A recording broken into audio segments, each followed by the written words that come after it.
Hello दोस्तों, एस्ट्रोशॉक prediction में आपका स्वागत है। Good morning. आज है 15 अक्टूबर 2024, मंगलवार का दिन। मैं प्री मार्केट रिपोर्ट प्रस्तुत कर रहा हूँ। सुबह के लगभग 7 बजे है। शुरू करने से पहले चैनल के डिस्क्रिप्शन बॉक्स में विरोध टाइटल डिस्क्लेमर रखा है, इसको कृपया पढ़िए। यानी एज पर डिस्क्लेमर, ये एजुकेशनल प्रोग्राम है। इसके तहत जो भी मैं बोल रहा हूँ ये मेरी पर्सनल राय है, मेरी खुद की राय है। आपके प्रॉफिट या लॉस, लाभ या हानि के लिए मैं और मेरा चैनल जिम्मेदार नहीं रहेंगे, रिस्पॉन्सिबल नहीं रहेंगे। ये प्लीज़ नोट करके रखिए। मेरा एस्ट्रो स्टॉक प्रेडिक्शन चैनल केवल और केवल सिर्फ और सिर्फ यूट्यूब पे ही अवेलेबल है, बाकी कहीं भी नहीं। ये भी नोट करके रखिए। चलिए दोस्तों, शुरू करेंगे। और किसी भी इन्वेस्टमेंट या ट्रेडिंग के लिए शेयर मार्केट में आप किसी अच्छे फाइनेंशियल एडवाइजर से सलाह ले सकते हैं, एडवाइस ले सकते हैं, ताकि आपको लॉस ना हो। दोस्तों, कल अमेरिकन मार्केट ने चमत्कार किया। ऑल टाइम हाई क्लोज हो गया अमेरिकन मार्केट, और 43,000 का लेवल पार किया अमेरिकन मार्केट ने, और लगभग 200 पॉइंट प्लस में क्लोज हो गया, 200 पॉइंट प्लस में क्लोज हो गया। S&P भी रिकॉर्ड क्लोज पे क्लोज हो गया। बैंक की अर्निंग यानी बैंकों के रिजल्ट्स बहुत ही अच्छे आ गए अमेरिका में। इसके कारण अमेरिका में मार्केट में तेज़ी हो गई। प्लस आईटी के स्टॉक जो है वो एक अपेक्षा से बढ़ रहे, एनवीडिया स्टॉक जैसे स्टॉक्स। ओके, तो उसके ऊपर अभी आईटी के स्टॉक के ऊपर भी फोकस है। वैसे भी आपको मालूम है कि डॉलर इंडेक्स कंटिन्यूस बढ़ रहा है, सो डॉलर मजबूत हो रहा है, वो आईटी के स्टॉक्स के लिए अच्छी बात है। हालांकि 10 साल की बॉन्ड यील्ड हल्की सी कमज़ोर हो गई कल के सत्र में अमेरिकन मार्केट में, वो ठीक ठाक ही बोल सकते हैं आप। कल क्रूड ऑयल अच्छा खासा गिरा, 3% गिरा एक ही दिन में, और अभी आ गया है $75 के पास, $75 के पास। कुछ ही दिन पहले क्रूड ऑयल था $81 के आसपास।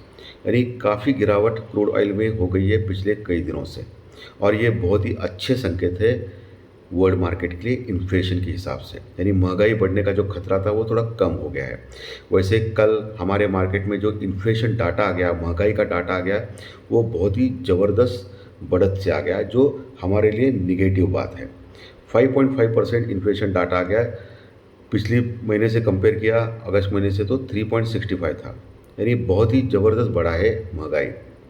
और इसके लिए थोड़ा सा भी आरबीआई के ऊपर भी प्रेशर पड़ा है रेट ऑफ इंटरेस्ट घटाने के लिए। ओके, इसके लिए आज सुबह डाउ फ्यूचर 50 पॉइंट प्लस में है लगभग। अभी कल 200 पॉइंट प्लस में बंद हो गया अमेरिकन मार्केट। इसके बावजूद भी हमारा जो गिफ्ट निफ्टी है वो सिर्फ और सिर्फ 27 पॉइंट यानी 27 पॉइंट प्लस में दिखा रहा है सुबह 7 बजे। अच्छा खासा गैप अप होना चाहिए था, लेकिन सिर्फ 27 पॉइंट प्लस में दिखा रहा है सुबह 7 बजे। यह ऐसा क्यों? ये इसलिए जो इन्फ्लेशन फिगर ख़राब है। बाकी रिलायंस इंडस्ट्रीज़ की जो रिज़ल्ट है वो भी मिले जुले या ख़राब ही बोल सकते हो। बाकी सिर्फ बोनस का इशू आने वाला है, उसके लिए थोड़ा सा रिलायंस इंडस्ट्री में अभी तेज़ी कभी भी हो सकती है। इतना ही बस, बाकी कुछ नहीं है। और ये जो क्रूड ऑयल घट गया है, इसका फ़ायदा पेंट इंडस्ट्रीज़ की कंपनीज़ को होना चाहिए। यानी पेंटिंग की कौन सी कंपनी है? Asian paint. एशियन पेंट जैसा स्टॉक्स बढ़ सकते हैं, इसके ऊपर आपको ध्यान रखना है आज के सत्र में। ठीक है, एशियन पेंट जैसे स्टॉक्स जो पेंट कंपनीज है। और हिंदुस्तान यूनिलीवर जो कंपनी है वो भी बढ़ने के चांसेस आज ज़्यादा है, क्योंकि क्रूड ऑयल घट गया है। क्रूड ऑयल घटने से इन कंपनियों को फ़ायदा होता है।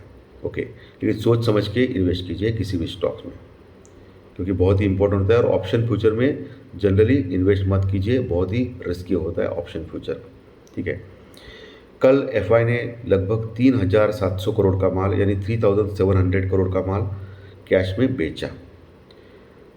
पिछले कई दिनों से लगातार 7,000, 8,000, 6,000, 5,000 ऐसा बेच रहा था। अभी सेलिंग कम हो गई है एफआई की, क्योंकि उनकी जो इंडेक्स में जो पोजीशन है, लॉन्ग पोजीशन, वो 30-35% के आसपास आ चुकी है, जो 2 हफ्ते पहले, 10 दिन पहले वो 80% तक थी।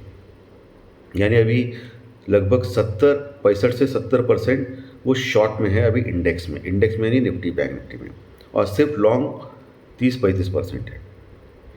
तो अभी आस्ते आस्ते अभी क्या होगा कि नीचे से एफआई को बाइंग करनी पड़ेगी, शॉर्ट कवर करने पड़ेंगे अगर मार्केट ऐसा ही ऊपर जाता जाएगा तो। क्योंकि कल एचडीएफसी बैंक में बहुत बड़ी तेज़ी आ गई, शायद हो सकता है एफआई ने बाइंग की रहेगी। 3,700 करोड़ की जो सेलिंग की एफआई ने कैश में, उसके सामने 2300 यानी 2300 करोड़ के आसपास का माल कैश में डीआई ने बाय किया और डीआई ने सपोर्ट दिया मार्केट को। और कल रिटेलर्स का भी पार्टिसिपेशन देखने को मिला। जनरली देखा गया कि 3700 करोड़ यानी सेलिंग ज़्यादा हो गई है एफआई के कारण, एफआई से। इसके बावजूद भी मार्केट बढ़ गया क्योंकि स्टॉक और फ्यूचर में थोड़ी बाइंग भी थी। और कल निफ्टी जो है वो अच्छे खासे तेज़ी में क्लोज हो गया था। 163 पॉइंट प्लस में निफ्टी क्लोज हो गया था, 25,000 के ऊपर, 25,127 के आसपास, 25,127 के पास ज़बरदस्त तेज़ी में 25,127 के पास निफ्टी क्लोज हो गया था कल के सत्र में। और वही बैंक निफ्टी लगभग 640 पॉइंट, 640 पॉइंट प्लस में क्लोज हो गया था 51,816 के पास, 51,816 के पास। अच्छी खासी तेज़ी में क्लोज हो गए थे। और आज ब्रेकआउट की आवश्यकता है निफ्टी को, अगर ऊपर सस्टेन होना है तो। ब्रेकआउट कहाँ मिलेगा उसको? 25,250 के ऊपर, 25,250 के ऊपर। अगर 25,250 के ऊपर टिक गया आधा घंटा तो बड़ी तेज़ी निफ्टी में आ सकती है। जो अगला टारगेट 25,350, 25,420 और 25,550, 25,550, यहाँ तक जाने का दमखम रखता है निफ्टी, अगर 25,250 के ऊपर टिक गया तो। नीचे 25,000 के पास अभी बहुत ही स्ट्रॉन्ग बेस बन चुका है निफ्टी का, जहाँ अच्छी पुट राइटिंग कल देखी गई है। यानी पुट राइटिंग यानी स्ट्रॉन्ग मार्केट तेज़ी करने वाले लोग। सो 25,000 जब तक ब्रेक नहीं करता है, 25,000, 25,050 का लेवल, तब तक कोई डरने वाली बात नहीं है। अगर वो ब्रेक किया तो फिर नीचे 24,900 के पास यानी 24,900 के पास सपोर्ट है निफ्टी में। उसके नीचे 24,850, 24,850 के पास भी अच्छा खासा सपोर्ट रहेगा निफ्टी में नीचे के लेवल पे। ओके। और वही बैंक निफ्टी 52,000, 52,300, 52,000, 52,300, ये एक रजिस्टेंस रुकावट का लेवल रह सकता है आज के सत्र में बैंक निफ्टी में। उसके ऊपर अगर टिक गया तो फिर 52,550, 52,650, 52,550 से लेकर 52,650 तक जाने का दमखम रखता है। उसके ऊपर फिर कल का जो हाई है 52,800 वाला, 2 दिन पहले का जो हाई है 52,800 वाला, वहाँ तक जा सकता है, 52,800 तक। तो ये लेवल्स आपको ध्यान में रखने हैं आज के सत्र में बैंक निफ्टी में। ओके, ये बहुत ही इंपॉर्टेंट लेवल मैंने आपको बोला है। अभी तो अच्छी क्लोजिंग हो गई 51,800 के ऊपर, बहुत ही बढ़िया क्लोजिंग है। और कल का जो क्लोजिंग है वो 51,800 के ऊपर है, सॉरी भैया 52,800 के ऊपर अभी गया ही नहीं है पिछले कई दिनों से लगातार। सो 52,800 एक मेजर रेजिस्टेंस रुकावट रहेगा 1,000 पॉइंट ऊपर। वैसे 52,300 तक बड़ा रेजिस्टेंस है बैंक निफ्टी में। 52,500, 550 भी एक रेजिस्टेंस रुकावट रहेगा बैंक निफ्टी में आज के सत्र में दोस्तों। ओके, आज फाइनेंस निफ्टी की एक्सपायरी भी है, लेकिन आजकल अभी वो सब एक्सपायरी बंद होने वाली है नवंबर 20 को, और सिर्फ निफ्टी की एक्सपायरी और सेंसेक्स की एक्सपायरी इतनी ही रहेगी। बैंक निफ्टी की एक्सपायरी भी बंद होने वाली है, लेकिन हो सकता है एनएससी एक काम करेगा, एक हफ्ते में निफ्टी की एक्सपायरी लेगा, दूसरे हफ्ते में बैंक निफ्टी की एक्सपायरी लेगा, ऐसा हो सकता है। लेकिन मुझे तो लगता है कि निफ्टी की एक्सपायरी और एसएनसी की एक्सपायरी इतनी होनी चाहिए, देखना पड़ेगा क्या होता है। सो अभी कॉरपोरेट रिजल्ट तो अभी अमेरिका में अच्छे आ रहे हैं, और हमारे यहाँ अभी इन्फोसिस, एचडीएफसी बैंक जैसे दिग्गज शेयर अभी इस हफ्ते रिजल्ट डिक्लेयर करेंगे। कल एचसीएल टेक ने अच्छा रिजल्ट डिक्लेयर किया आईटी के स्टॉक्स ने। आज आईटी के स्टॉक्स बढ़ने की उम्मीद ज़्यादा है दोस्तों। एचसीएल टेक ने ज़बरदस्त रिजल्ट डिक्लेयर किया, वो बहुत ही बढ़िया रिजल्ट। इससे क्या होगा कि जो मिड कैप आईटी के स्टॉक्स है वो चलने लगेंगे अभी, उसके ऊपर भी आपको ध्यान रख सकते हैं आप, ठीक है। तो मैंने लेवल सपोर्ट रेजिस्टेंस स्टॉक्स के बारे में सब कुछ मैंने आपको बोल दिया है। इंडिया विक्स और पुट कॉल रेशो बोलना रह गया। इंडिया विक्स कल घटा था और 13% तक आ गया है, इंडिया विक्स 13% तक। जब तक ये 15 के ऊपर जाता नहीं तब तक कोई डरने वाली बात नहीं है। और वही पुट कॉल रेशो अगर देखा जाए तो अभी 1 के ऊपर निफ्टी का और बैंक निफ्टी का भी 1 के ऊपर पुट कॉल रेशो आ चुका है, लेकिन अभी भी कंट्रोल में है, कोई समस्या उसमें दिखाई नहीं दे रही है।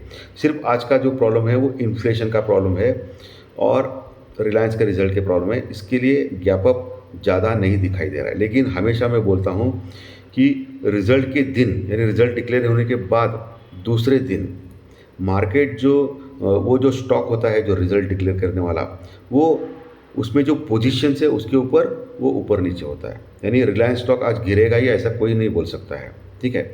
तो पोजीशन उसके दूसरे दिन वो रिएक्ट करता है रिजल्ट के ऊपर, जब ब्रोकरेज अपना अपना व्यू बताते हैं उसके बाद रिएक्ट करता है। देखना पड़ेगा रिलायंस आज क्या करेगा और मार्केट क्या करेगा, ओके। अगर बाकी के स्टॉक्स अगर कमज़ोर रहेंगे तो फिर आईटी के स्टॉक्स चल रहेंगे। लेकिन बैंकिंग के स्टॉक्स में अच्छा सीज़न रहा अमेरिका में, सो बैंकिंग के स्टॉक्स ऑलरेडी तेज़ी में है हमारे और तेज़ी कर सकते हैं। सो इसके ऊपर भी आपको ध्यान रखना चाहिए आज के सत्र में दोस्तों। सो दोस्तों धन्यवाद। आज का सेशन अच्छा लगा तो लाइक दबाइए, कमेंट बॉक्स में कमेंट लिखिए, और जो नए दर्शक पहली बार चैनल देख रहे हैं वो सब्सक्राइब को बटन जरूर दबाएं, ताकि आने वाले सभी वीडियो सिर्फ और सिर्फ यूट्यूब के ऊपर, सिर्फ और सिर्फ इसी चैनल के ऊपर देखने ज़रूर मिलेंगे। Thank you very much. फिर मिलेंगे फाइनेंशियल एस्ट्रोलॉजी के स्टॉक मार्केट के प्रेडिक्शन कार्यक्रम में शाम को। Thank you.